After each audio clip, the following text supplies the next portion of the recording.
Најава за денешните настани. Неопходна е итна акција на властите за стабилизирање на хидролошката состојба на Преспанско и Охридско езеро.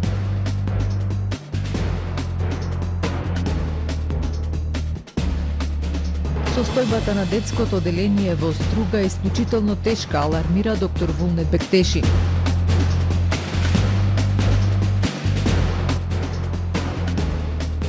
Сезонскиот грип во Охрид и регионот во рамки на нормалата.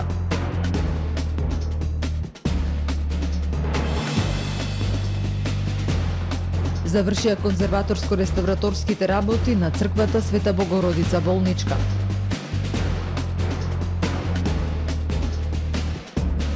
Лепи фискална сметка за премиерот. Со најавените и со останатите содржини на дневникот започнуваме повременската прогноза. Останете со нас.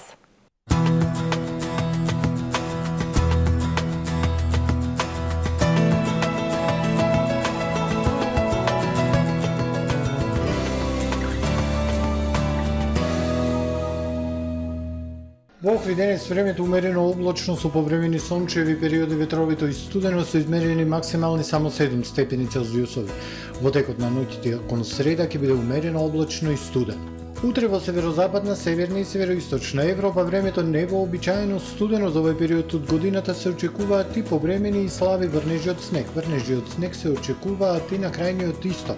На Пиринејскиот, Апенинскиот и Балканскиот полуостров ќе биде нестабилно со врнежи од дожд и потопла, во останатите делови од Европа стабилно со зголемена облачност. На Балканскиот полуостров во среда времето умерено облачно и нестабилно со врнежи од дожд и студено. Во северните делови на полуостровот стабилно со зголемена облачност. Максималните дневни температури на Балканот во интервал од 0 до 16 степени Целзиусови. Во Македонија во среда, во утринските и предпладневните часови ќе биде претежно облачно, ветровито и студено. Попладне, прво во северозападните, западните и югозападните делови, а потоа попладне и во вечерните часови и во останатите делови од земјата, времето нестабилно со врнежи од дожд, над 1200 метри врнежи од снег. Минималните температури од -2 до 6, максималните од 4 до 9 степени. Во Охрид во среда времето облачно со врнежи од дожд. Се очекува да наврнат и до 15 литри дожд, ке дува до умерен југозападен ветер. Минималната 3, дневната 7.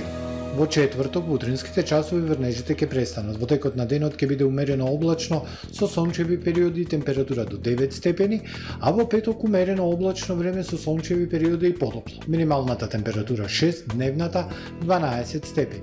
Во сабота не очекува умерено облачно време со сончеви периоди. Во попладневните часови ќе биде нестабилно со врнежи од дожд, а ќе бидат измерени максимални 13 степени Целзиусови.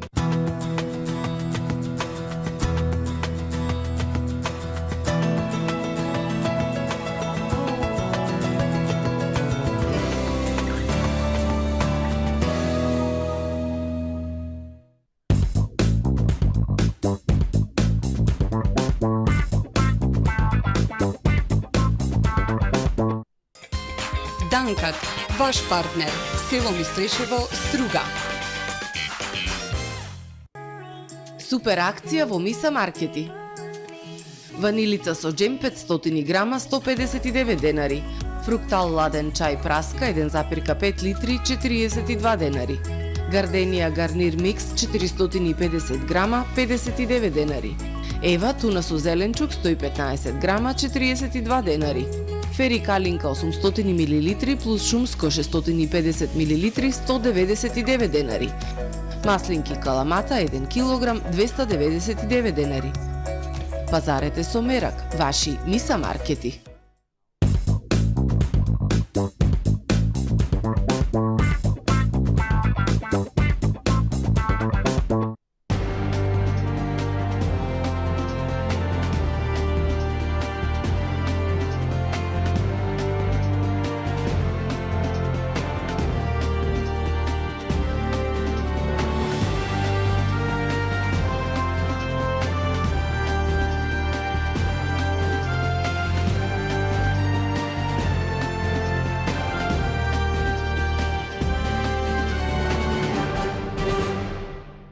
Добар ден, прво издание на Дневникот на ТВМ.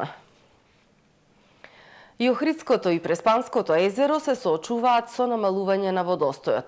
Причина се климатските промени и негрижа. Експертите велат потребна е итна мобилизација на општинските и националните власти и конкретни мерки за стабилизирање на хидролошката состојба на двете природни езера.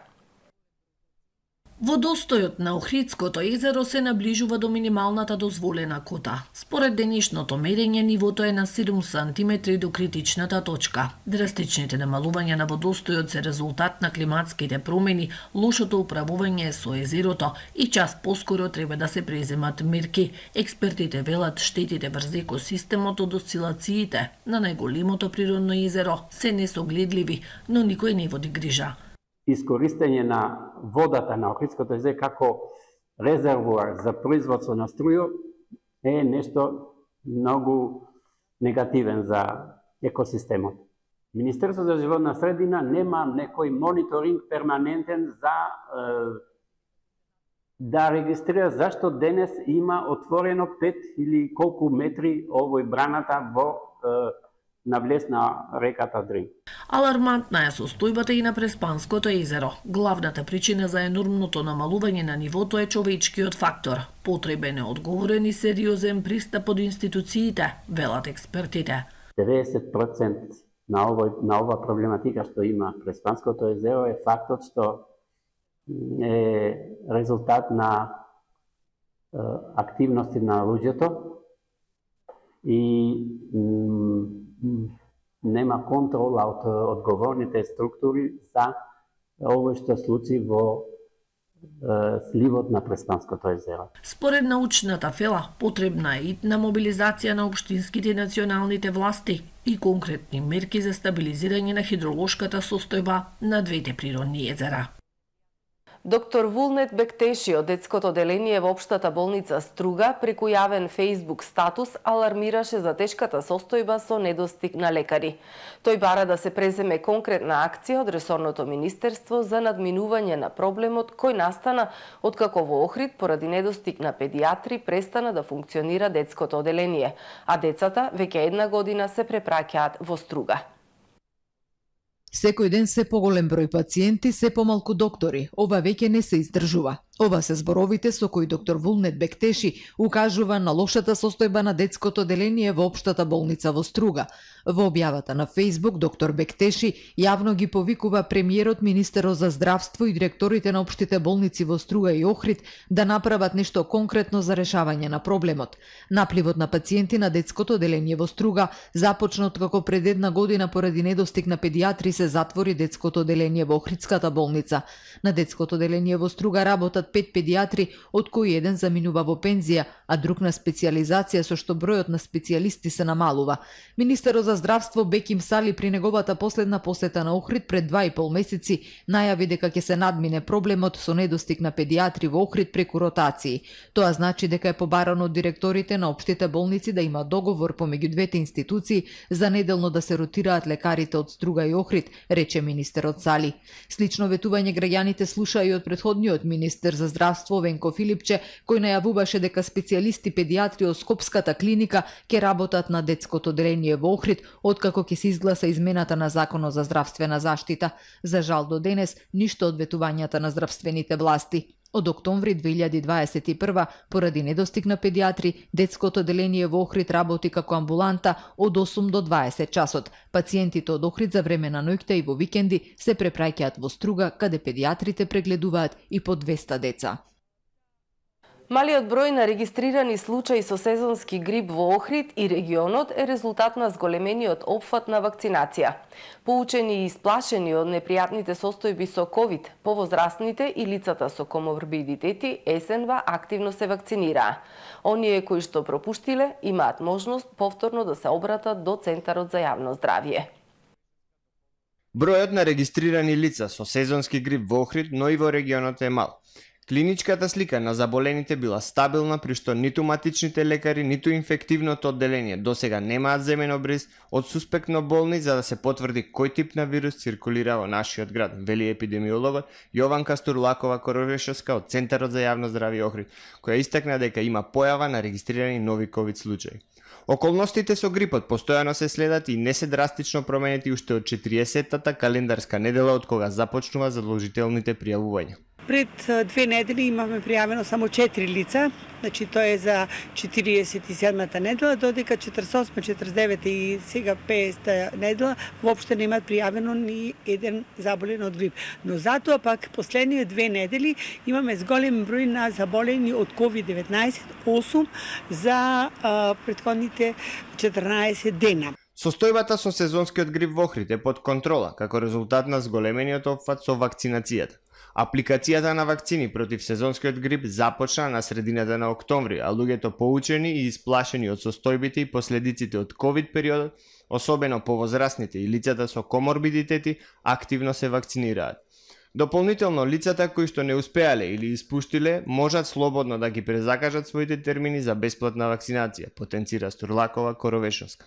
Аплицирани се 2420 вакцини, за разлика од лани кога се аплицира само 2000 вакцини, така зголемениот број на апликации е затоа што луѓето кои што аплицирале за вакцина, а не добиле термин или го испуштиле терминот, оваа година им се даде можност да можат повторно да аплицираат или да дојдат во службата за епидемиолошкава служба во Центар за јавно здравје, па и мараме ние им го презакажиме терминот.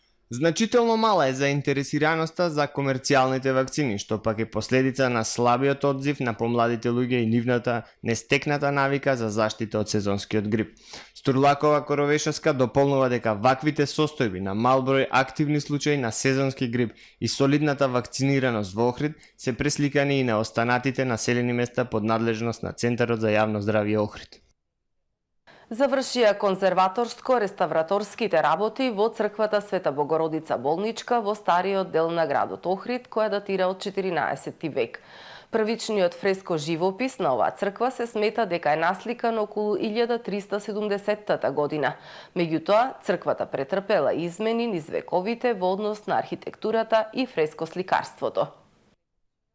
Деновиве завршија конзерваторско-реставраторските работи на црквата Света Богородица Болничка во стариот дел на градот, што е дел од годишната програма на Охридскиот завод и музеј.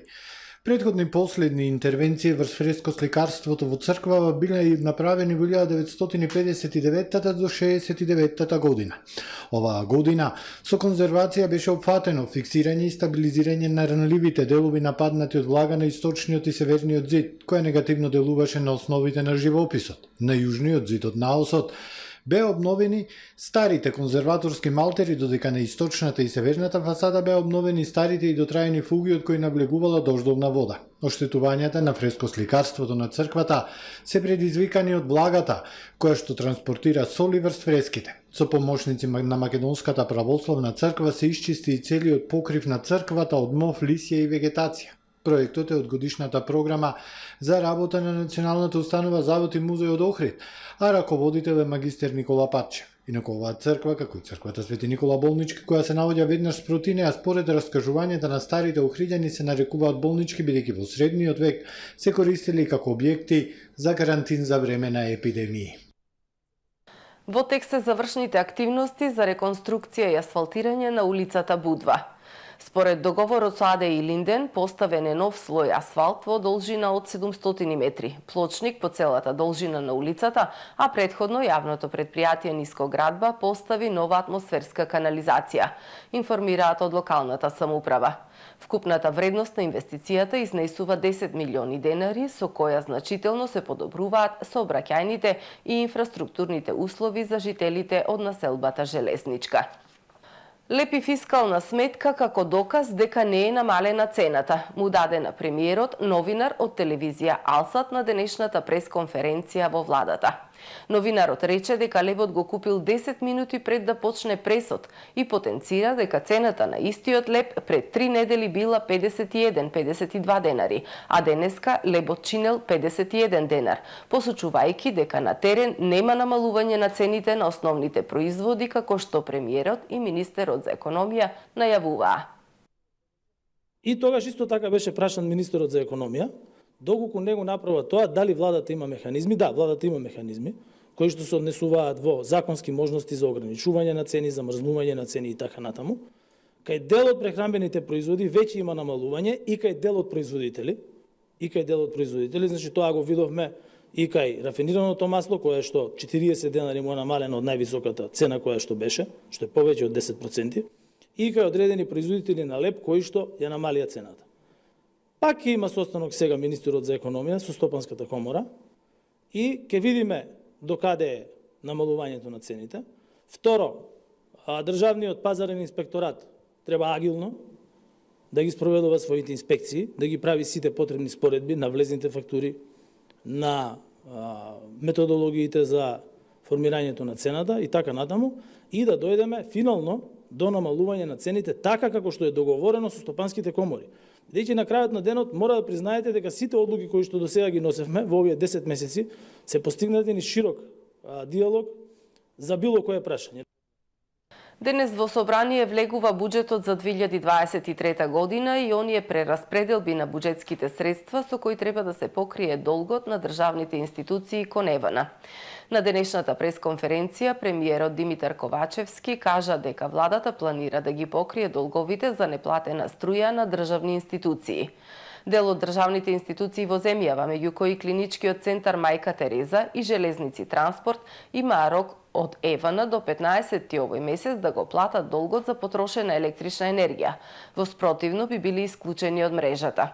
Премиерот информира дека владата веќе одобрила прераспределба на средства за подмирување на долгот. Останува да се види дали и буџетот и прераспределбите ќе добијат поддршката од собранието. Вчера заврши амандманската расправа, денес ќе биде на седница на влада како што е со закон пропишано и потоа ќе биде вратен во собранието. Истото се однесува и на прераспределбата.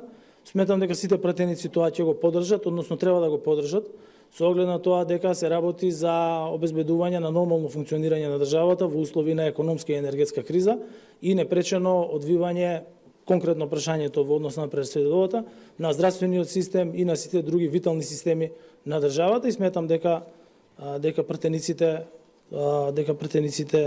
ќе бидат на ниво на задачата и ќе поддржат она што се однесува во делот на финансирањето на функциите на државата. Во продолжение да ги погледнеме и вестите од светот. Генералниот секретар на НАТО Јенс Столтенберг, коментирајќи ги тензиите на Косово, испрати јасна порака до двете страни. Имено тој за француската телевизија Франс 24 на прашањето колку е загрижен за последните настани на Косово одговори дека неговата порака до двете страни е да се воздржат од изјави кои придонесуваат за ескалација на конфликтот и потезија да помогне во намалувањето на тензиите. НАТО е многу фокусиран на прашањето за Косово како и за Западен Балкан. Имаме долга историја, помогнавме да се стави крај на две етнички војни, прво во Босна и Херцеговина, а потоа и во Косово. Нашите сили се уште се присутни таму преку КФОР, кој има 4000 членови и е клучен фактор за стабилизирање на регионот и ситуацијата, изјави генералниот секретар на НАТО. Австралиската полиција соопшти дека 6 лица се убиени во вооружен напад на оддалечен имот во државата Квинсленд. Меѓу убиените има и двајца помлади припадници на полицијата, врз кои осомничените отвориле оган. Полицијата одговорила на повик во градот Виджамбила, а во нападот интервенирали и припадници на специјалната полиција. Убиени се тројца осомничени, двајца мажи и една жена, а загинал и сосед кој случајно се нашол на местото на инцидентот. Локалните медиуми објавија дека еден од убиените напаѓачи бил активен на онлайн форумите кои се занимаваат со теории на заговор. Според агенцијата Associated Press, полицајци дошле на имотот за да истражат пријавата за исчезнато лице кое се барало околу една година. Парламентот на Нов Зеланд усвои единствен закон за постепено укинување на пушењето цигари со воведување забрана за младите да ги купуваат. Според законот, цигарите не сме да се продаваат на луѓе родени на или по 1 јануари 2009 година. Со новиот закон се намалува и бројот на продавници за тутун од околу 6000 на само 600, а се намалува и дозволената количина на никотин во тутунот кој се пуши. Здравствениот систем ќе заштеди милиарди долари, со тоа што нема да лекува болести поврзани со пушењето како рак, срцеви удари, мозочни удари и ампутации. Нов Зеланд веќе ограничува продажбата на цигари на оние над 18 години, бара кутиите цигари да носат графички здравствени предупредувања и да се продаваат во стандардизирани пакувања. За прв пат во историјата американските научници успешно произвеле реакции на нуклеарна фузија што резултирало со нет вишок енергија. Ова револуционерно откритие кое го направиле научниците во лабораторијата Лоренс Ливермор во Калифорнија ќе представува огромен чекор кон децениската потрага по бесконечен чист извор на енергија кој може да помогне светот да се ослободи од фосилните горива. Нуклеарната фузија се случува кога два или повеќе атоми се спојуваат во поголем атом процес кој произведува огромни количини топлинска енергија. Ова е начинот на кој се создава енергија во активните ѕвезди низ универзумот како што е Сонцето. За разлика од нуклеарната физија, преку која се произведува струја насекаде низ светот, фузијата не генерира долготраен радиоактивен отпад. Покрај складирањето и преносот на енергијата, научниците во иднина ќе треба да пронајдат начин како да произведат многу повеќе енергија преку нуклеарната фузија на многу поголемо ниво. Истовремено ќе треба да откријат и како би се намалиле трошоците со цел ваквиот начин на производство на енергија да може да се употребува комерцијално. Затоа ќе бидат потребни години, веројатно децении, пред фузијата да може да произведува неограничени количества чиста енергија, а трката на научниците ќе биде дополнително мотивирана поради катастрофалните последици од климатските промени. Почитувани гледачи, ова е се во првиот дневник на ТВМ. Ви благодарам што не следевте. Пријатно.